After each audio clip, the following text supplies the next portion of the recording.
Occasion ఏదైనా location ఎక్కడైనా తెలుగువారి వేడుక అంటే ఆలివ్ మిఠాయి ఉండాల్సిందే. భారత్ పాక్ మధ్య యుద్ధ వాతావరణంపై జమ్మూ కాశ్మీర్ మాజీ సీఎం మెహబూబా తీవ్ర ఆందోళన వ్యక్తం చేశారు. యుద్ధం ఆపాలంటూ ఆమె ఏడుస్తున్నారు.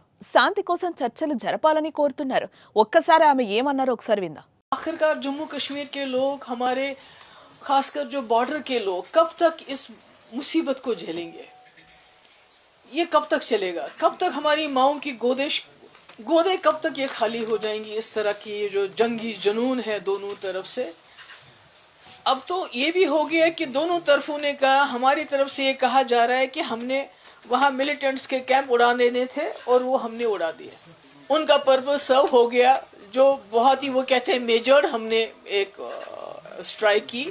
तो इसी तरह से पाकिस्तान का क्लेम है कि हमने जी 5 जेट उड़ा दिए, हमने जी ब्रिगेड हेडक्वार्टर उधर पुंछ का तबाह कर दिया, हमने चौकियां तबाह करी, यानी कि दोनों ने हिसाब बराबर कर दिया।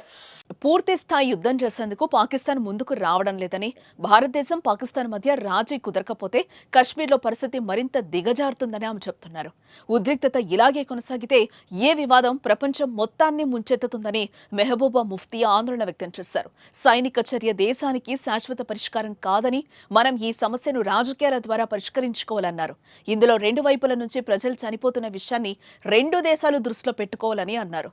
భారతదేశం ఒక ఉద్భవిస్తున్న శక్తి, కానీ పాకిస్తాన్ ఆర్థికంగా వెనుకబడింది. దేశాలను విధ్వంసం వైపు నెట్టడం ఇద్దరూ ఆపాలి. జమ్మూ కాశ్మీర్ ప్రజలు, ముఖ్యంగా సరిహద్దు ప్రాంతాల్లో ఉన్నవారు ప్రతిరోజు కష్టాలు పడుతున్నారని భావోద్వేగానికి లోనయ్యారు. ఉగ్రవాద శిబిరాలను నాశనం చేయాలనే మన లక్ష్యం పూర్తయింది. కాబట్టి ఇప్పుడే ఈ యుద్ధం ఆగిపోవాలని కోరారు.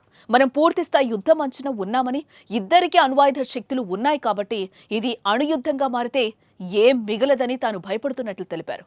ఇక ఈ మారణ హోమంలో అమాయకులు మాత్రమే చంపబడుతున్నారని ఆందోళన వ్యక్తం చేశారు ఆమె.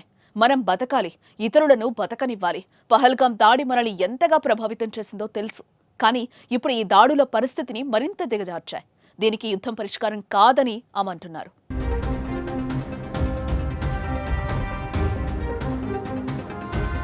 మాజీ సీఎం మెహబూబా యుద్ధమాగాలని కోరుకుంటోంది.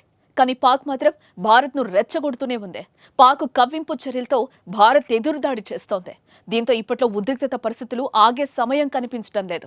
ఏ క్షణం ఏం జరుగుతుందో తెలియటం లేదు. కానీ భారత్తో పెట్టుకుని పాక్ మాత్రం భారీగా నష్టపోతోంది.